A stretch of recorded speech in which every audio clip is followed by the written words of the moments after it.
શું તમે ક્યારે એવા મંદિર વિશે વિચાર્યું છે જેની વાર્તા કોઈ પૌરાણિક કથામાંથી નહીં પણ એક હાઈવે પર થયેલા અકસ્માતમાંથી જન્મી હોય?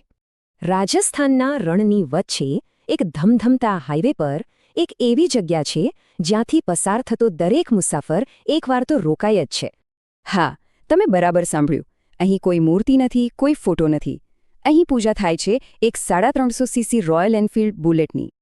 આ કહાણી છે ઓમ બન્ના ધામની, જે જોધપુર પાલી નેશનલ હાઈવે 62 પર આવેલું છે. અહીં એવી માન્યતા છે કે જો આ રસ્તા પર સફર સલામત રાખવી હોય તો અહીં માથું ટેકવવું ફરજિયાત છે. ઓમ બન્ના, લોકો એમને બુલેટ બાબા તરીકે પણ ઓળખે છે.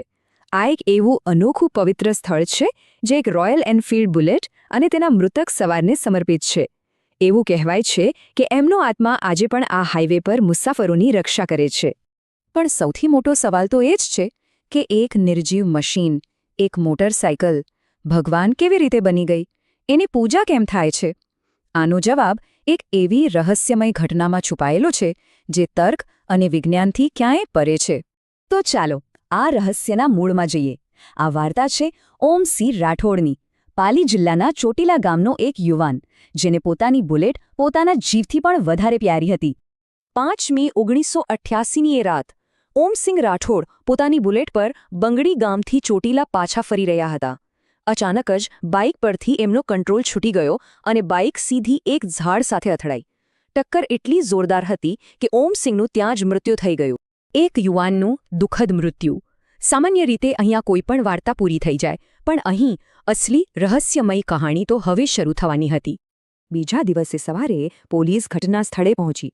તેમણે ઓમસિંહના મૃતદેહને પોસ્ટમોર્ટમ માટે મોકલ્યો અને બાઇકને પુરાવા તરીકે પોલીસ સ્ટેશન લઈ ગયા. પણ તે રાતે પોલીસ સ્ટેશનમાં કંઈક એવું થયું જેની કોઈએ કલ્પના પણ નહોતી કરી. બીજા દિવસે સવારે જોયું તો પોલીસ સ્ટેશનમાંથી બાઇક ગાયબ હતી. ઘણી શોધખોળ કરી તો એ બાઇક બરાબર એ જ જગ્યાએ મળી જ્યાં અકસ્માત થયો હતો. પોલીસને લાગ્યું કે કોઈ મજાક કરી રહ્યો છે.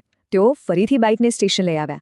આ વખતે વધારે સાવચેતી રાખી, પેટ્રોલની ટાંકી ખાલી કરી દીધી અને બાઇકને જાડી લોખંડની સાંકળોથી બાંધી દીધી. પણ બધાના આશ્ચર્ય વચ્ચે બીજા દિવસે સવારે એ બાઇક ફરીથી સાંકળો તોડીને એ જ જગ્યાએ પહોંચી ગઈ હતી. આ કોઈ એકવાર નથી થયું. આ ઘટના વારંવાર બની. પોલીસના બધા જ પ્રયત્નો ફેલ ગયા. પેટ્રોલ વગરની સાંકળોથી બંધાયેલી બાઇક જાતે જ કિલોમીટરો દૂર પાછી કેવી રીતે જઈ શકે? આ સવાલનો જવાબ કોઈની પાસે નહોતો. જ્યારે આ અજીબ ઘટનાના સમાચાર ગામમાં ફેલાયા તો શરૂઆતમાં લોકો ડરી ગયા. પણ ધીરે ધીરે આ ડર શ્રદ્ધામાં બદલાઈ ગયો. ઓમ બન્નાના પરિવાર અને ગામના લોકોએ આને એક દૈવી સંકેત માન્યો. લોકો માનવા લાગ્યા કે ઓમ બન્નાનો આત્મા પોતાની પ્રિય બાઇકમાં જ છે અને તે કોઈપણ સંજોગોમાં એ જગ્યા છોડવા નથી માંગતો. લોકો માટે હવે આ કોઈ સામાન્ય ઘટના નહોતી. આ એક સાક્ષાત ચમત્કાર હતો. અને આ અતૂટ શ્રદ્ધામાંથી જ એક અનોખા મંદિરનો જન્મ થયો. જ્યાં અકસ્માત થયો હતો ત્યાં એક નાનો ઓટલો બનાવવામાં આવ્યો અને એ જ ચમત્કારિક બુલેટને કાચના કેસમાં મૂકવામાં આવી. આજે એ જ બાઇક અહીંના મુખ્ય દેવતા છે. લોકો અહીં સલામત સફર માટે પ્રાર્થના કરે છે, માનતા તરીકે દારૂની બોટલો ચઢાવે છે અને લાલ દોરો બાંધે છે. પણ જ્યાં આટલી ઊંડી શ્રદ્ધા હોય ત્યાં સવાલો પણ ઊભા થાય છે. શું આ ખરેખર કોઈ દૈવી શક્તિ છે જે મુસાફરોની રક્ષા કરે છે? કે પછી આ માત્ર એક અંધવિશ્વાસ છે જે ડરના પાયા પર ટકેલો છે? કેટલાક લોકો એક તીખો સવાલ પણ પૂછે છે કે લોકો અહીં એ વ્યક્તિને સલામત મુસાફરી માટે પ્રાર્થના કરે છે જે પોતે પોતાનો જીવ બચાવી શક્યો ન હતો. આ એક એવો વિચાર છે જે આસ્થાના મૂળ પર જ પ્રશ્ન ઊભો કરે છે. તેમ છતાં અહીં આસ્થા તર્ક પર હંમેશા ભારે પડે છે. આ મંદિર આજે એક હકીકત છે. તે સવારે 9 વાગ્યાથી રાત્રે 10 વાગ્યા સુધી ખુલ્લું રહે છે. અહીં કોઈ એન્ટ્રી ફી નથી. પાલી શહેરથી માત્ર 20 કિલોમીટર દૂર આવેલી આ જગ્યા દરરોજ સેંકડો લોકોને પોતાની તરફ ખેંચે છે. તો છેલ્લે સવાલ એ જ રહે છે, ઓમ બન્નાની આ કહાણી આખરે છે શું?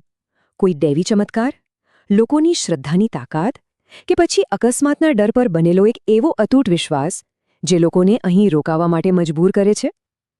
કદાચ આનો જવાબ વિજ્ઞાનમાં નહીં પણ દરેકની પોતાની માન્યતામાં છુપાયેલો છે.